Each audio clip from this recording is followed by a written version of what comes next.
जी हाँ मेरे प्यारे दोस्तों, आज हम एक ऐसे विषय पर बात करने जा रहे हैं जिसकी हमारे समाज में सदा अनदेखी की गई है, या यूं कहें उस पर कभी कोई विशेष ध्यान नहीं दिया गया, जबकि यह एक ऐसा अंडर करेंट है जो हमारे पैदा होने से लेकर जीवन की अंतिम घड़ी तक साथ साथ चलता रहता है। जी हाँ, हम बात कर रहे हैं उस हीन भावना की जो आमतौर पर दिखाई तो नहीं देता, पर जब यह किसी इंसान पर हावी होता है तो उसकी पूरी जिंदगी बदल कर रख देता है। वो कहते हैं ना कि बच्चों में ईश्वर का वास होता है, यानी किसी व्यक्ति में बचपन से कोई खामी या विशेषता नहीं होती, वह तो बिल्कुल निर्मूल होता है। पर जैसे जैसे वह दुनियादारी के झमेले में पड़ता जाता है, उसे हर वक्त हर जगह दूसरे लोगों से compete करना पड़ता है, जो किसी भी सामान्य व्यक्ति के लिए आसान नहीं होता। नतीजा यह होता है कि वह इस जीवन रूपी बाजार में खुद को तौलते तौलते एक दिन थक जाता है। उसमें कई तरह के असामान्य व्यवहार व विकार उत्पन्न होने लगते हैं, जिसे बोलचाल की भाषा में हीन भावना या इंफीरियरिटी कॉम्प्लेक्स कहते हैं। सुनने में यह साधारण सा शब्द लगता है, पर कभी मौका मिले तो उनसे पूछो जिन्हें इसका दंश सहना पड़ रहा है। यह एक ऐसी बीमारी है जिसका ट्रीटमेंट डॉक्टर के पास भी नहीं मिलता। ला काउंसलिंग करा लो, पर मन के इस गांठ को खोलने के लिए कोई अचूक दवा अब तक नहीं बनी है। हमारे इलाके में रहने वाले दो सगे भाइयों की कहानी सुनाता हूँ। बड़ा भाई किताबें बेचता था और छोटे की चश्मे की दुकान थी।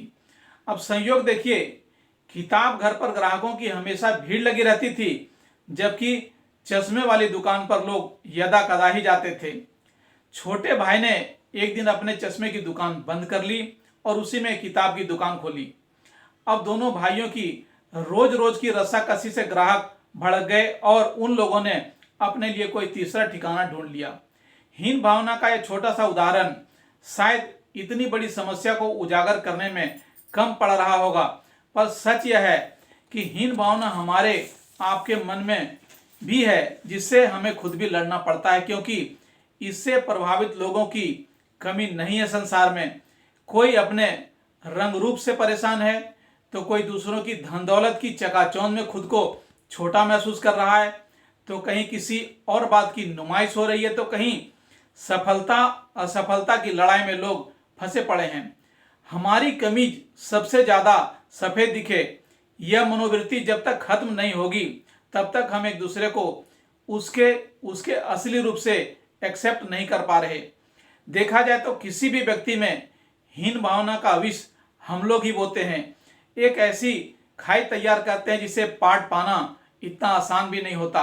आप अपने आसपास देखते होंगे कि स्टेटस मेंटेन करने के चक्कर में इंसान भले ही अंदर से टूट जाए, पर वह इस होड़ से कभी बाज नहीं आता।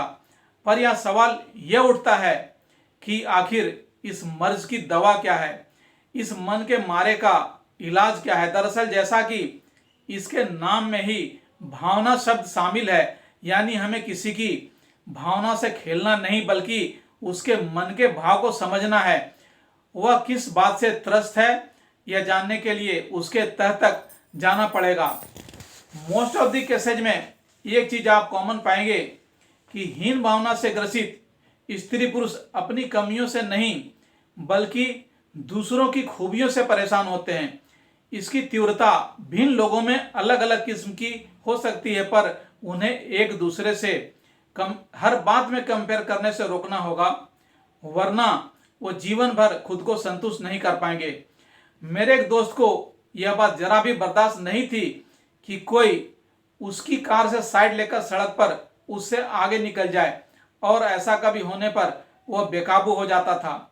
फिर वह अपनी गाड़ी को इतनी तेज भगाता था कि आसपास चलती हुई गाड़ियां खुद को किनारा कर लेती थीं, लेकिन नतीजा अच्छा नहीं हुआ। एक दिन वह इस रेस लगाने के चक्कर में अपनी जान गंवा बैठा।